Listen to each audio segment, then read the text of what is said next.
ये चुनाव नई दशा बनाम दुर्दशा का चुनाव है। ये चुनाव नया रास्ता और नया आसमां बनाम हिंदू मुसलमान का चुनाव है।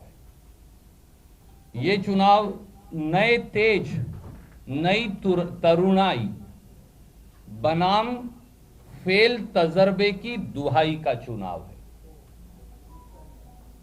ये चुनाव खुददारी और तरक्की, जिसकी चर्चा आपने की, बनाम बंटवारा और नफरत का चुनाव है।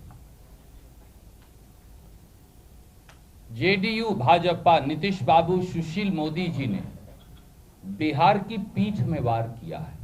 बिहार खुददार है, सब कुछ स्वीकार कर सकता है, धोखा नहीं। भारतीय जनता पार्टी के खिलाफ वोट मांगकर, जैसा आपने फरमाया, सरकार बनाई और फिर सृजन घोटाले के फेविकॉल से सरकार चलाई। ये वही भारतीय जनता पार्टी तो है जिन्होंने बिहार के डीएनए पर सवाल उठाया था, पर वो डीएनए की बात बताने वाले निर्मम बाबू या कुशासन बाबू, हम क्या कहें दोनों में से, वो अब डीएनए का नया मतलब निकाल पाए, और वो है दम नहीं आप में, कि वो भारतीय जनता डीएनए दम नहीं आप में, क्योंकि वो डीएनए का सही मतलब जो वो समझते थे वो उन्होंने हमें नहीं बताया था। ये लोग सिर्फ जबान नहीं, कलम के भी बेईमान हैं।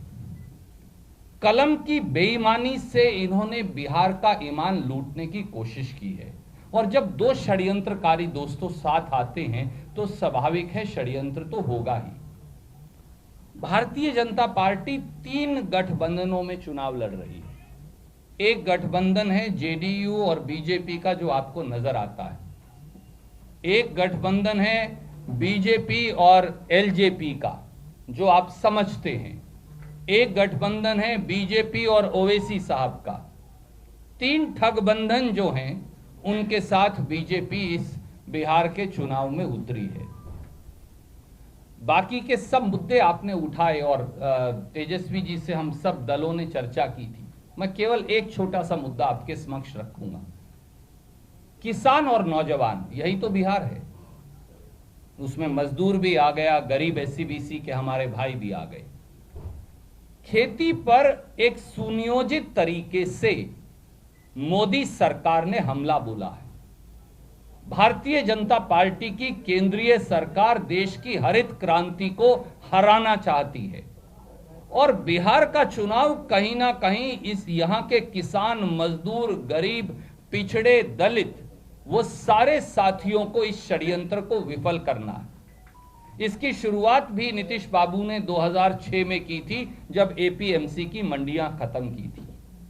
क्या मोदी जी और नीतीश बाबू ये बताएंगे कि अगर सारी मंडियां खत्म हो जाएं, अगर कुछ रहे ही ना, तो किसान को एमएसपी यानी न्यूनतम समर्थन मूल्य कैसे मिलेगा, कौन देगा और कहां देगा? 15.5 करोड़ किसान देश में हैं। एग्रीकल्चर सेंसस 2015-16 के मुताबिक, और अगर मुझे सही याद है तो 1,75,00,000 के करीब बिहार प्रदेश में है। तो क्या आप उनके खेत में जाकर एमएसपी देंगे? एफसीआई तो 42,000 देश की मंडियों में एमएसपी नहीं दे पाती, तो खेत में कैसे देंगे? इसीलिए आपने वादा किया है कि जिस दिन हमारी सरकार बनेगी, पहले विधानसभा के सत्र में इन तीनों कृषि विरोधी काले कानूनों को खत्म करने का कानून पारित तेजस्वी जी के नेतृत्व में हमारी महागठबंधन की सरकार करेगी, और किसान को गुलामी की इस बेड़ियों से जो भाजपा ने डाली हैं, उनसे आजादी दिलवाएंगे। पहली कलम से मंत्रिमंडल में नौजवान की, और विधानसभा के पहले सत्र में किसान को इन बेड़ियों से मुक्त करवाएंगे।